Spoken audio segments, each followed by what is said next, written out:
Hello, and welcome. Today, I will present excerpts from an exciting story. This text is taken from John Irvin's work, Sexy Glance. The story takes place in the winter of 1979 at APES, the busiest psychiatric clinic in Boston.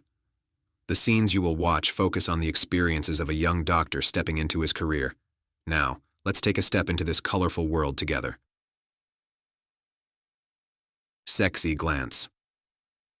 Winter of 1979.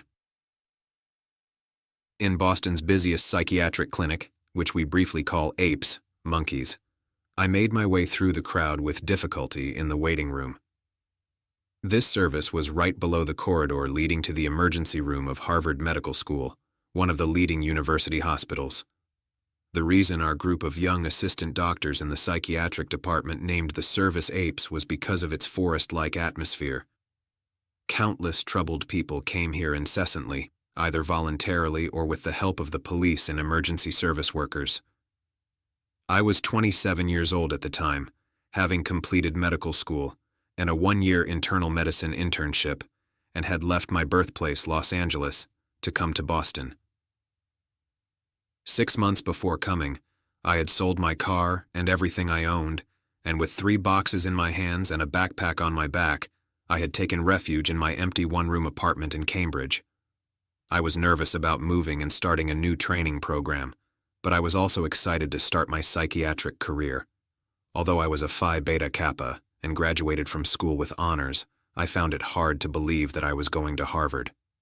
However, deep down, I couldn't help but think, if they accepted me, how good of a school could it be? Pushing through the crowded waiting room, I narrowly avoided bumping into a woman with bloody bandages on her wrists, escorted by 2 emergency service workers, and finally made my way to the coffee room. Here, a few psychiatric workers had taken a break from attending to patients and were resting. Being thrown into this lively atmosphere had somehow created an instant bond among us.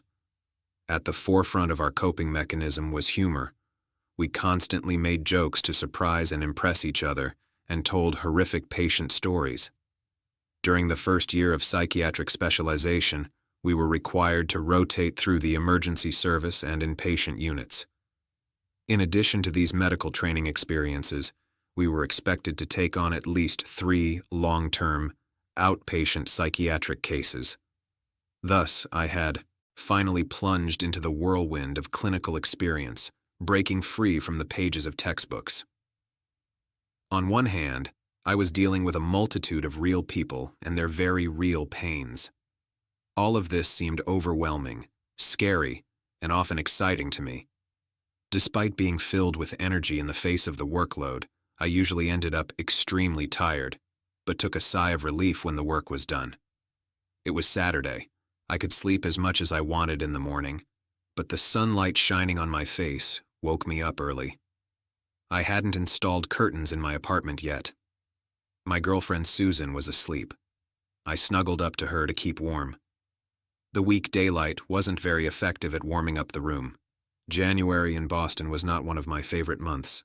If Susan wasn't with me, I would have long approached my electric heater by then, reading Jung and Freud with my big parka and wool hat, as everyone still seemed surprised by the weather being 30 degrees in January in Los Angeles.